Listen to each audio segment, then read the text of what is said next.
سلام علیکم به همه دوستان و بانوان عزیز. انشالله که در هر کجای هستید، چی در وطن چی در غریبی، انشالله که خوب و تنسیت باشید، زندگیاتون آباد و سلامت باشید.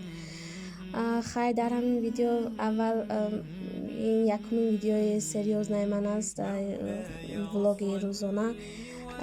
اول از همه همین پسودا کمتر موندگی همونجا داشتم، همه را تازه کردم.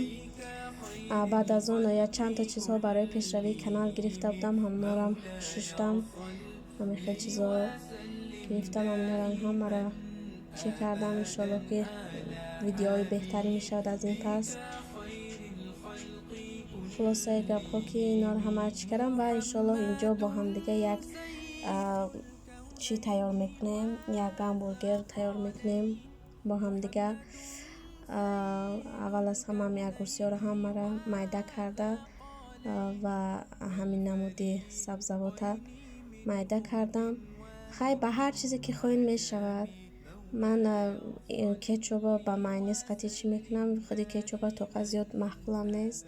بعد همین نانها را در خانه هم میشه پختم. من برای که دخوفکه ندارم، اساسا دخوفکه ندارم، برای همین من تیارش گرفتم. انشالله خمیرش برای دیگه چیزا هم هست. خمیرش با هستن کسایی که شاید ندونن، میدانستگی و زیادن خمیر آسونکه.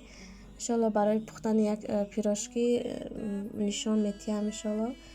همین خیلی خلاصه اول شکم تر ویدیو را آساتر کردم، بعد دوامش تست کردم که خسته نشوید.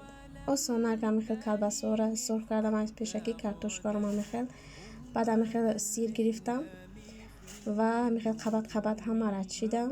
خیلی چیز آسانک و هم با مزه هست، با لذت هم هست. خیلی وقت آدم دیگه خیلی خود اگر دیگه خیلی چیز حواس کنه همین چیز خوب است، خیلی با مزه است. همین خیلی خلاصه هم مرا قبط میچینیم و نوش مای بالاش میمونه.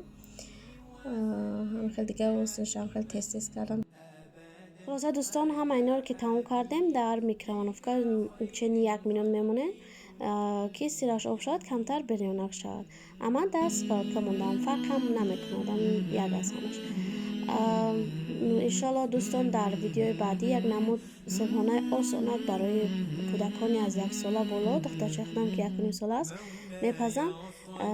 صبحانه آسانک و خیلی فایده آور، خیلی بامزه. انشالله که هر کجای هستید تنسیت آباد باشید در پناه خدا. دوستان عزیز دستگیری رو فراموش نکنید، لایک و پادپیسات را فراموش نکنید. انشالله که ویدیوی بهتری میشد از این پس.